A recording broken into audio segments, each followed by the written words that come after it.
early 1970s as a cheap but high-performance home-built aircraft, the Bede BD-5 was supposed to be the ultimate toy. The jet version even had a famous cameo role in the 1983 James Bond movie Octopussy. However, the design turned out to be far less mature and more difficult to build than was promised, and many of the pilot builders lost their lives.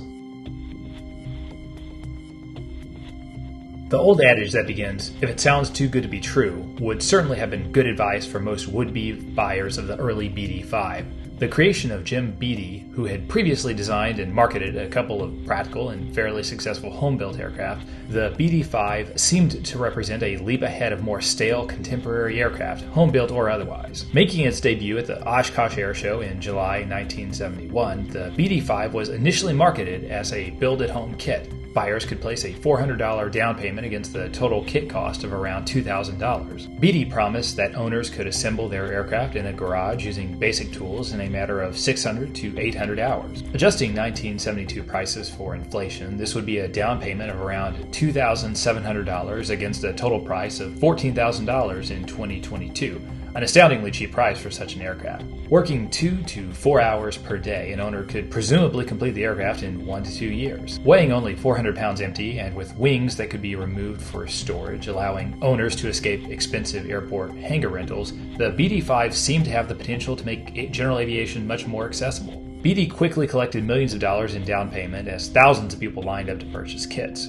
However, as we enter the story in 1971, everything is not as the slick ads make it seem. When Jim Bede takes the first BD-5 prototype on his maiden flight in September 1971, it gets off to an inauspicious start, proving wildly unstable and leading to months of redesign.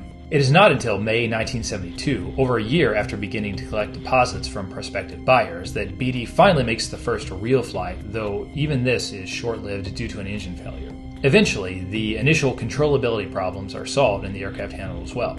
However, engine problems continue to plague the aircraft.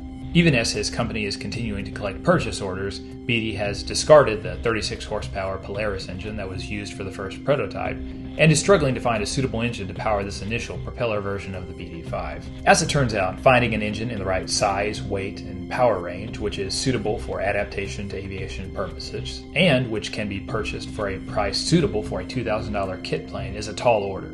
The engine that Bede eventually settles on is a 650 cubic centimeter Hirth snowmobile engine. However, for reasons we'll discuss in the analysis portion, this is never truly satisfactory. In early 1972, in a telling example of the design's immaturity and unreliability, the BD-5 experiences an engine failure while flying a demo in front of officials from the FAA as part of the process to request approval to fly at the 1972 Oshkosh Air Show. Although in this case the test pilot safely glides the aircraft to a landing, the FAA naturally refuses to grant a permit for the aircraft to fly at Oshkosh that year. Despite these fundamental yet unresolved problems with the design, Bede not only continues to take orders, but also promises a factory-built, FAA-certified version called the BD-5D, and begins collecting hundreds of deposits on this version as well. He also begins putting effort into a follow-on turbine-powered variant called the BD-5J microjet. Although plans for FAA-certified production of the prop variant come to nothing, the BD-5J microjet actually does take to the air and even flies to the 1973 Oshkosh Air Show and in 1974 as a 3-ship demo team at other air shows. However, despite these promising developments and an improved prototype of the prop version of the aircraft,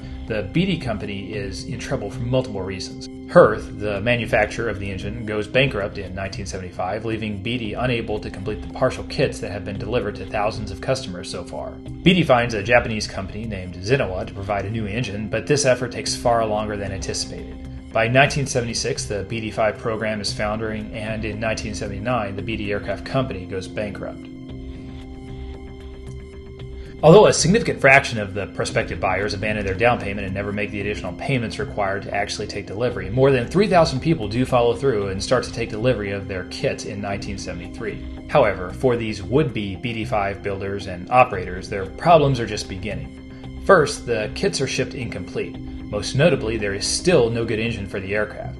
Next, the aircraft proves much more difficult to assemble than advertised. Instead of taking 600 to 800 hours, actual BD-5s are reported to take upwards of 3,000 hours to complete. It is therefore no surprise that only a fraction of the 3,000 kits are actually assembled. Common estimates are that around 150 to 200 BD-5s are actually completed, with their owners ultimately left to their own devices to find and acquire suitable engines. Finally, and most tragically, the aircraft will prove to have a deadly record, with approximately 12 to 15% of all BD-5s that are built being lost to fatal crashes. Many of these crashes occur during the first flights of newly finished aircraft. Of the first 4 home-built BD-5As, the initial short-winged version of the aircraft, 3 crashed and killed their builders during their first takeoffs, with the 4th aircraft crashing during its first landing. BD-5s have continued to fall out of the sky even in recent years, with the most recent being a fatal crash in Camarillo, California in 2019. In this incident, which may or may not be the final fatal ode to the design, a BD-5 piloted by an 82-year-old man named John Lewis crashed, apparently following a loss of power. It actually would not be fair to describe the BD-5 as an awful aircraft. In fact, there are many dozens still flying today, including a number on the airshow circuit, and many experienced pilots have praised its performance and handling characteristics. Renowned aviation journalist Richard Collins has described it as ranking among the very best flying machines ever built. Another aviation writer, while honest about the many shortcomings of the aircraft and its manufacturer, describes his half-hour flight in a BD-5 in the 1970s as the peak moment of my flying career. However, in the words of Debbie Gary, who flew the BD-5 as part of a demonstration team in the 1970s, the aircraft is sensitive and slippery with light controls that make it easy to overreact. Perhaps a greater concern is that because the engine is located above the center of gravity rather than in line with or below it, the thrust of the engine tends to push the nose down. If, or perhaps when, the engine fails, the aircraft would thus have a tendency to nose up, making a bad situation worse by exacerbating conditions for a stall. Finally, the aircraft had a narrow center of gravity range, meaning that failure to carefully account for the weight of the pilot and fuel could quickly render the aircraft less stable or degrade its ability to recover from a stall. All of these considerations are magnified by the lack of a 2-seat version of the tiny aircraft, meaning that a pilot's first flight in a BD-5 is necessarily also their solo flight. The BD company had actually developed a training apparatus that would suspend the aircraft in front of a truck that would drive at high speed, allowing a prospective BD-5 pilot to at least practice takeoff and landing within a relatively controlled environment. However, when the company declared bankruptcy in 1979, this and other official support to the owners of BD-5 kits evaporated. The potentially tricky handling, relatively high stall speed, and narrow center of gravity were further compounded by the potential for workmanship errors in home-built aircraft, mistakes which were made much more likely due to the lack of a standard engine. Of course, it was ultimately these problems with the engine in the prop version of the BD-5 that were ultimately the entire program's undoing. It turned out that adapting the Hearth snowmobile engine to achieve the desired reliability took much longer than anticipated, but BD always believed that the engine solution was just around the corner. In his 2008 memoir on the program, Jim Bede discusses the engine problem at length, admitting that we were so confident it would just be a simple matter of flight testing these Hearth engines, and then we would be able to begin delivery to our customers. He goes on to say, we were naive enough to think that putting an engine in an airplane was not much different than installing a radio. BD thus began shipping BD-5 kits, including wings, fuselage, and other components, so that customers could begin building, pending the final version of the Hearth engine. When this took much longer than advertised, BD offered to complete their kits with a fairly reliable engine version that was available off the shelf. Unsurprisingly, most pilots passed on the fairly reliable engine option for their aircraft. In choosing to begin building production versions of the aircraft before finishing baseline testing with a prototype, BD was practicing what is called concurrent development. This is as opposed to sequential development, where a prototype is thoroughly tested and serious problems identified and addressed before the production line is put into full swing. The problem with concurrent development is that when flight testing inevitably discovers problems, it is much more difficult to apply the necessary fixes to airframes that have already been built. The engine and other problems could have been overcome by a more diligent, methodical approach by BD aircraft. In the decades since the kits were sold, many owners have modified their own aircraft with various improvements to the baseline design that make them more safe and practical. Instead, BD overpromised and engaged in marketing and customer services practices that were at best questionable and sometimes outright unethical.